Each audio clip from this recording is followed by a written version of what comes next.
मृत्यु के बाद आत्मा कहाँ जाती है? जी हाँ दोस्तों, आज हम चर्चा करेंगे इसी विषय पर। वीडियो को आप अंत तक जरूर देखें ताकि मृत्यु के बाद आत्मा की यात्रा के संबंध में गूढ़ रहस्य की बात आपको समझ में आ जाए।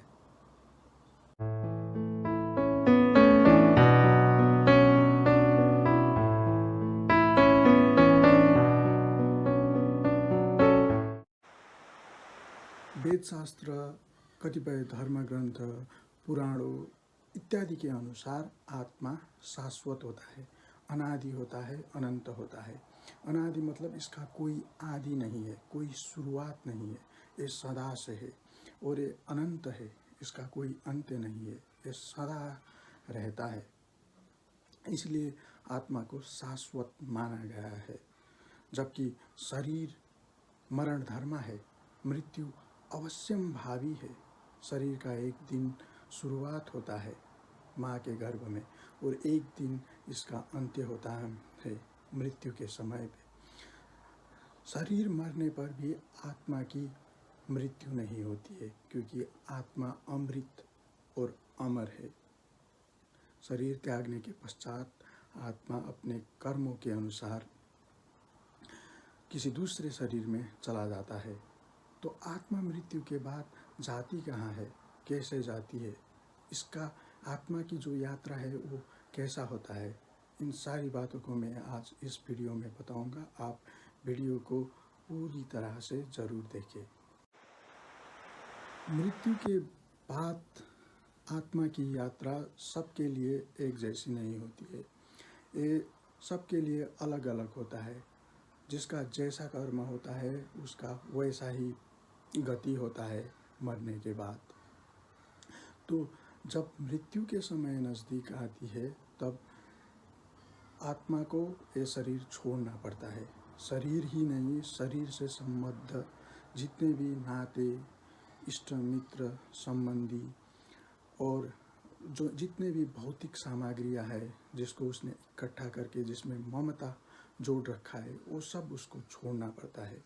तो आप समझिए, देखिए कि जब हमें कोई छोटी सी हानि होता है जीवन में, तब हमारा कितना मनस्थिति बिगड़ जाता है, हम परेशान रह जाते हैं। लेकिन मृत्यु के समय में सारे के सारे चीज़, सारे के सारे संबंधी, यहाँ तक कि उसका इतना प्रिय शरीर भी छूट जाता है। तो उस समय उसको भयानक कष्ट होता है। अगर उसने शरीर रहते हुए ये नहीं जाना है कि मैं शरीर नहीं हूँ, मैं आत्मा हूँ, मैं परमात्मा का अंश हूँ, मैं सच्चिदानंद स्वरूप हूँ, उस अपनी आत्मा के स्वरूप में अपने आप को स्थित करके जिसने परमात्मा को नहीं जाना है, तो वो तो बहुत बड़ा दुख का अनुभव करेगा ही। लेकिन जिसने इस रहस्य की बात को, इस ज्ञान को जिसने प्रैक्टिकली जाना है, तो उसको मृत्यु के समय में भी कोई दुख नहीं होता। तो मृत्यु के बाद फिर आत्मा जाती कहाँ है? तो ये तो कर्म पर आधारित होता है। व्यक्ति का जैसा कर्म होता है उसकी वैसे ही गति होती है। अगर किसी ने अधिक पुण्य कर्म किया है, दान, शास्त्रों का अध्ययन, क्षमा, प्रेम, करुणा, ये जितने भी सद्गुण है, सत्वगुण, जिसके पास जितनी अधिक मात्रा में है उसका पुण्य उतना ही बलवान होता है, और वो मृत्यु के बाद स्वर्गलोक को चले जाते हैं। और जिसके द्वारा पाप कर्म अधिक हुआ है इस मनुष्य जीवन में, जैसे कि ईर्ष्या, द्वेष, क्रोध इत्यादि जितने भी ये तामसिक कर्म है, तमोगुण से प्रभावित होकर जो भी कर्म होते हैं, अगर किसी ने ऐसे कर्म ज़्यादा किए हैं तो वह लोगों को एम के दूत ज़बरदस्ती नरक में ले जाके बड़ी भारी यातनाएं देते हैं, कष्ट भुगवाते हैं, ताकि उनका वो बुरे कर्म है वो नष्ट हो जाए वो कष्ट भोगने के बाद। अगर किसी ने पाप पुण्य समान किया है तो हो सकता है कि वे लोग फिर यही इसी मर्त्य लोक में वापस आ जाए।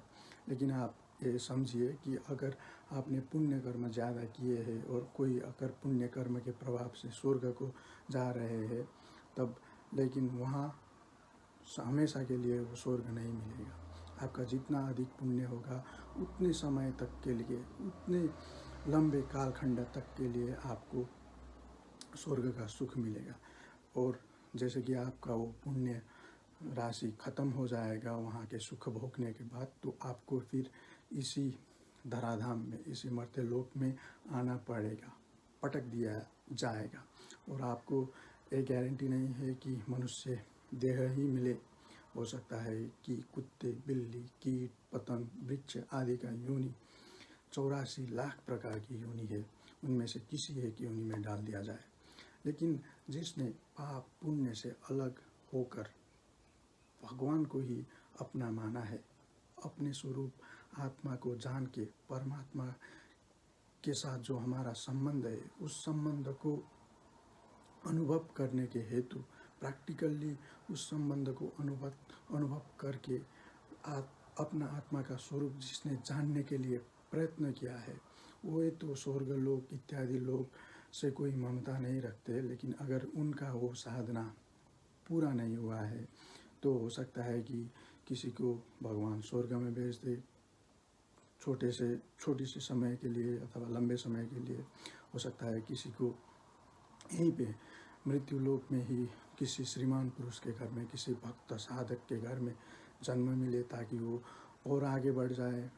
तो ये सारे की सारे बात तो कर्म पर निर्भर करता है और उसकी जो निर्णायक है वो तो भगवान ही होते हैं। भगवान के अलावा किसको कहाँ पे जाना है, किसका क्या कर्म है, वो किसी को पूरी तरह से ज्ञान नहीं होता।